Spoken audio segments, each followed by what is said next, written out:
नई गाड़ी खरीदना हर किसी के लिए एक खुशी का पल होता है, लेकिन जब खुद के घर वाले ही आपकी खुशी में शामिल ना हो पाए तो उस खुशी का क्या फायदा। क्या एक गाड़ी खरीदने की वजह से ससुराल वालों से आहान की दुश्मनी हो जाएगी और गहरी। अपनी सास को कैसे समझाएगा आहान ये सारा ताम झाम। क्या सीमा बुआ भड़का देगी आहान की सास को उसके खिलाफ।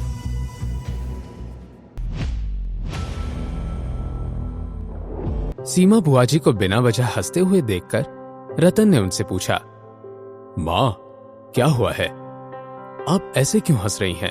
रतन, मेरे बच्चे, क्या तुम्हें याद है कि 2 साल पहले हम तुम्हारे शेखर मामा जी के घर खाने पर गए थे? उस दिन यामिनी भाभी ने घर जमाई को सबके साथ डाइनिंग टेबल पर भी नहीं बैठने दिया था।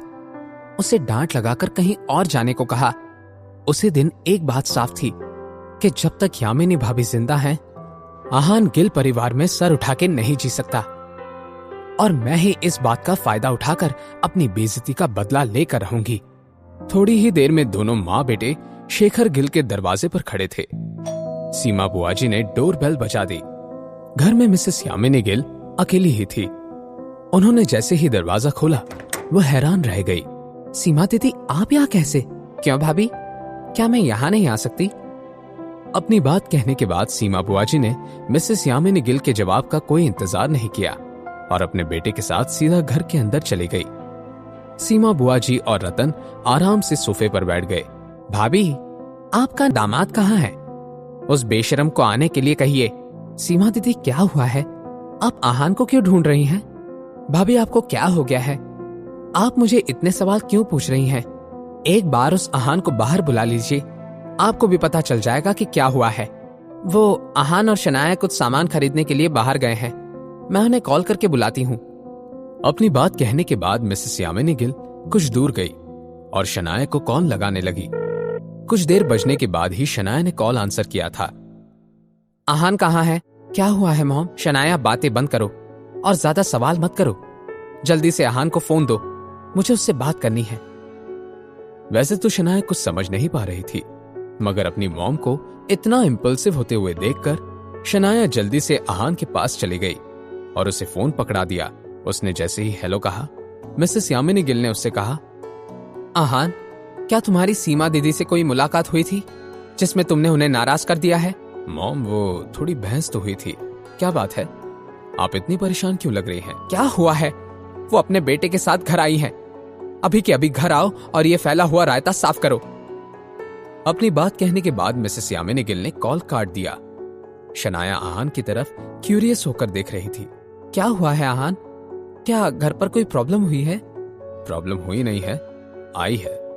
सीमा बुआ जी और रतन घर पर आए हुए हैं। पता नहीं मैंने क्या सोचकर सुबह उनसे जान पहचान दिखाई। पहले ही नजरअंदाज कर दिया होता तो शायद इतना बड़ा इशू न बनता। आप टेंशन मत लीजिए शनाया, मैं सब ठीक कर दूंगा। चलिए घर चलकर इस प्रॉब्लम को सॉल्व करते हैं। कुछ देर के बाद आहान और शनाया घर पहुंच गए। सीमा बुआ जी और रतन बड़े ही आराम से पैर फैलाए हुए बैठे थे। जैसे ही यामिनी गिल ने देखा कि उनकी बेटी और दामाद घर लौट आए थे तो उनकी जान में जान आई। अब बताइए सीमा दीदी, आहान ने आपको कैसे परेशान किया है? मॉम, आपको सीमा बुआ जी की किसी भी बात पर यकीन करने की कोई जरूरत नहीं है। ये बहुत बड़ी झूठी है। एक तो शुरुआत इन्होंने ही की थी। सीमा बुआ जी खुद हमारी कार के सामने आई थी। गलती इन्हीं की थी, और बजाय इसके कि सीमा बुआ जी अपनी गलती मानती, इन्होंने सड़क के बीचों बीच तमाशा शुरू कर दिया। बेवकूफ लड़की, ये तुम क्या कह रही हो? क्या मैं जानबूझकर अपनी ही जान को खतरे में डाल सकती हूँ क्या? मुझे थोड़ा चक्कर आ गया था, इसलिए मैं गिर गई। आहान, इसने जानबूझकर मुझ पर अपनी कार चढ़ाने की कोशिश की। क्या? आहान ने आप पर कार चढ़ाने की कोशिश की? मिसेस यामिनी गिल को यह मामला बिल्कुल भी समझ नहीं आ रहा था। उन्होंने आहान और सीमा बुआ जी की तरफ बारी बारी से देखते हुए मन में कहा, सीमा दीदी, ये क्या कह रही हैं आहान? आहान के पास कौन सी कार है? वो तो अपनी फटीचर सी सस्ती बाइक चलाता है, और आहान इतना बेवकूफ नहीं है कि किसी की जान लेने की कोशिश करेगा। हे भगवान, मेरी तो समझ में नहीं आ रहा है ये क्या हो रहा है। और नहीं तो क्या भाभी, क्या आपको लगता है कि मैं झूठ बोल रही हूँ? लगता है कि आपका ये निकम्मा घर जमाई बहुत कमाने लगा है। नहीं नहीं, वो कैसे पैसे कमा सकता है? शायद भाभी आपने ही ज्यादा पैसे दे रखे हैं। अब मिसेस यामिनी गिल को भी गुस्सा आना शुरू हो गया। अब शनाया नर्वस होने लगी। शनाया ने आहान की तरफ देखकर मन ही मन में कहा, मैं जानती थी कि अगर मॉम को कार का पता चलता तो वो बहुत गुस्सा हो जाती और मुझे आहान के लिए कार नहीं खरीदने देती। इसी वजह से मैं कार वाली बात कुछ दिन तक मेरे और आहान में ही रखना चाहती थी। पता नहीं अब जब मॉम को पता चल गया है तो वो कैसे रिएक्ट करेंगी।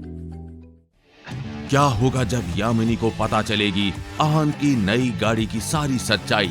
क्या सीमा बुआ जी की वजह से आने वाला है आहान और शनाया की जिंदगी में कोई नया तूफान? कैसे संभालेंगे वो इस नई चुनौती को? क्या देगी शनाया उसका साथ इस नई चुनौती का सामना करने में? जानने के लिए देखिए अगला एपिसोड सिर्फ पॉकेट एफएम के यूट्यूब चैनल पर। और सीक्रेट अमीरजादा के सारे एपिसोड्स को सुनने के लिए डिस्क्रिप्शन में दी हुई लिंक से डाउनलोड कीजिए पॉकेट एफएम ऐप।